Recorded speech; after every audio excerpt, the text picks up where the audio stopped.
How's it guys, Munash here, and today we have a full Alliance War video. I know it's been a while since I made one of these, but I'm gonna try to do it a bit more regularly now. So today we are up against TCN, which stands for Toxic Nullified apparently.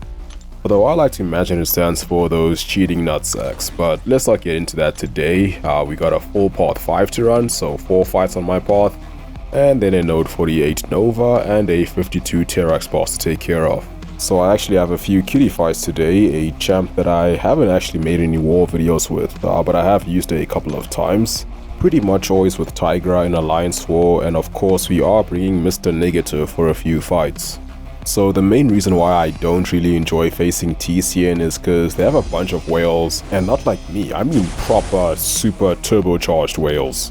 So they pretty much always have the latest 6 stars as rank 3s at very least. Some are even rank 4s already, like Exhibit A we have a spot for the first fight on Ebb and Flow Knockdown. Right back at it, and Featsof Wall. So you pretty much need to know how to fight or counter the latest champs soon after they come out if you're facing them. This was the second war of season 38, so what, about a week and a half ago. So I'm using Negative for this one. I figured he would work well for this fight as long as I don't miss too much. So I'm just doing the usual build-up, getting my 9 light energy first before I convert to the dark. And of course place the Delirious, which lowers his power gain, or his combat power rate rather. And now I'm just building the special 3 while building more charges. Now he's got 2 bars of power, and I want to bait a special 2 now, which I do successfully. However, I just mistimed the punishing so badly and get clipped by that last hit. And now I have to trigger the miss while parrying, which means he goes stun immune and actually punishes me. Much better to do it after the special 2 by punishing it, because then I actually will be safe. However, now I take a few hits and get some rupture debuffs on me, which is a little bit annoying. But I didn't take too much damage fortunately, and all I had to do was get to 3 bars of power and convert one more time before that special 3. And with the knockdown passive fury, it just melts his health away. And that's why I really like Negative for that node, because I probably could have done it with Kitty, but you know, just knowing that I need one special 3 makes it pretty straightforward for me. So now we have a Nick Fury with Ebb and Flow Knockdown and Heavy Hitter. Pretty good matchup for Kitty. I'm gonna knock him down fairly early just so I can do more damage throughout the fight with the passive fury. Get a quick little intercept, now I've got some nice amount of prowesses. And I want to actually just hold block and avoid that special 1. I don't really need to, but I just like keeping his charges low. Then eventually I parry him again and push him to 2 bars of power, so now I can bait a special 2 before I knock him down again and throw my own special 2. And this was just one of those fights where things just aligned so well, like the boosting and the timing of special attacks and when certain nodes trigger. So I parry heavy to knock him down, and then I dash in with the special 2 right after that. And then with the power back boost I get to 3 bars of power and immediately throw my special 3. It would have been better if I just waited for him to stop regenerating, but I just didn't want him to throw a special 1, because then it would counter miss. But check this out, just before my phase expires I throw a special 2. And as the knockdown fury expires and protection comes back, I knock him down again. So it was almost like protection was never up during his second life, like I basically refreshed the knockdown fury as it expired.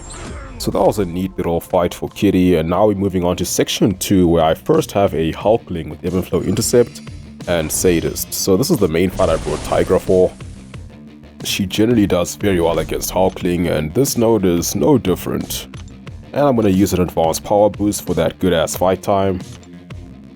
So off the bat I get an intercept, which actually happens quite often when I face Hulkling for some reason. He just loves dashing back and then dashing forward, especially when I use Tygra. And now I bait a special 1. Pretty easy punish, you just need to dash back I believe 3 times. However, he unfortunately dexes my special 2 and then blocks the blockable part, which is quite annoying. So I did not get as much power back or do as much damage. So this fight's gonna take a few more seconds, like I don't know, maybe 5 more seconds, maybe 10, I don't know. But that fight was a little bit longer than I would have liked it to be. A bit annoyed, but I mean still a 30-second fight for Tygra, so not bad to say the least. And now we have a Mojo with Ebb and Flow Intercept and Mighty Charge. Great matchup for Negative, and as usual I like to parry and then dash back for the easy intercept, just so I can do more damage throughout the fight with the Fury passive. Again, pushing him to his own corner just so I don't get cornered myself. Makes the fight a lot easier, good to manage space against Mojo. And now I need to bait a special too, but he is taking a bit of time to throw it. So I decide to hold block and then heavy just so I can convert without him throwing me special too. Otherwise I'd get too much light energy which would end up expiring. So he eventually does drop that special too. And I first want to get to 3 bars before I start focusing more on building light energy, because that's a lot easier considering that he has mighty charge. And I do need to create distance before I convert again, otherwise it won't count as an intercept, because he didn't dash at me. So I dropped the special 3 with 19 dark energy with the passive fury, and as usual the dark damage just erases the rest of his health. So yeah, a pretty standard mighty charge fight for negative. I have taken several champs on that node, and not just mystics but even a couple of skill champs like Killmonger and Hitmonkey. Usually ends up the same, but with class disadvantage I sometimes need to hit them a few more times after the special 3. So now we're in the final section where we first have a Nova with Featsof Vigilance, Power Efficiency, Missing in Action and Return Policy. So Tygra works really well here since she can control his buffs, but she doesn't nullify, so no return policy. I did start the fight with 1 bar of power, which means he starts with the Vigilance buff, which counters miss. But that doesn't really matter because the last hit of his special 1 is not a projectile, so I wouldn't want to miss any of their hits by just holding the heavy attack. Unless I were to knock him down just after a buff expired, because then it would be faulted, so if you threw a special 1 right after that, I could actually just miss all the hits without even doing anything. But trying to time that would just make the fight a lot more tedious and I guess even difficult. I mean, the special 1 is fairly easy to dex, even the special 2 is, and you can still heavy punish after dexing the special 1. So a pretty straightforward fight for Tygra, and now we have the Terrax boss, who is Conduit, and I am using Kitty Pryde, so I can't really knock him down more than once without triggering the tactic, because he is immune to shock, so I get 1 free knockdown. But honestly I don't really think it's worth it just to drop 1 special 2. And I had an awful start to this fight, like I got hit pretty much off rip. I was trying to just dash back until I get some space before I could intercept, but I just got hit by that light attack, and I don't know if it's just me or if it was just the Terrax thing, because I was specifically trying to avoid that because I know that it can happen, like it has happened to me before. But that was more a matter of dex timing, so I was trying to just dash back as fast as I can, but it just didn't work today.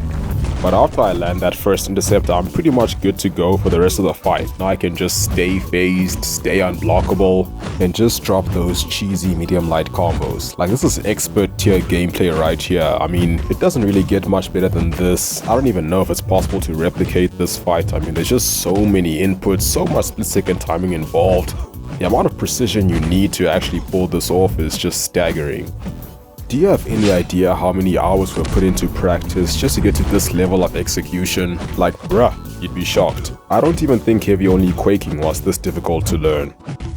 But all joking aside, this is a very simple, basic, mundane, kind of boring fight. It's just dashing back and forth until he goes down. And occasionally bait a special 1 or special 2 if you're feeling adventurous. But yeah, the rest is pretty much just swipe back, swipe forward, tap, repeat. Her damage from basic attacks is not great. I mean, she is a typical mutant, so most of her damage comes from specials. So I just turned on Suicide, so at least the fight isn't very long. It's just a little bit long. So yeah, not much else I can say about this fight really. I believe it was the last fight of the war, or at least one of them. I think there were 1 or 2 fights left, but they were pretty straightforward fights. So at this point we were up by 1 death. So after this we kind of knew that we were gonna win the war, which is nice. I mean, of course it's always nice to beat TCN. Although it has been a while, I must admit, they have had our number over the past couple of seasons. And this wasn't their greatest performance by any means, although we also had our fair share of annoying and unfortunate deaths. But I was still pretty proud of the boys, especially my group 3, because we did get a donut, so we went deathless this war. And so far having a pretty solid start to the season, although I don't want to get into that too much because we still have 6 wars to go, so a lot can still happen. But yeah, that's going to be it for this one. Hope you guys found this interesting, and as always, thank you for watching. Have a wonderful day, and I'll see you soon.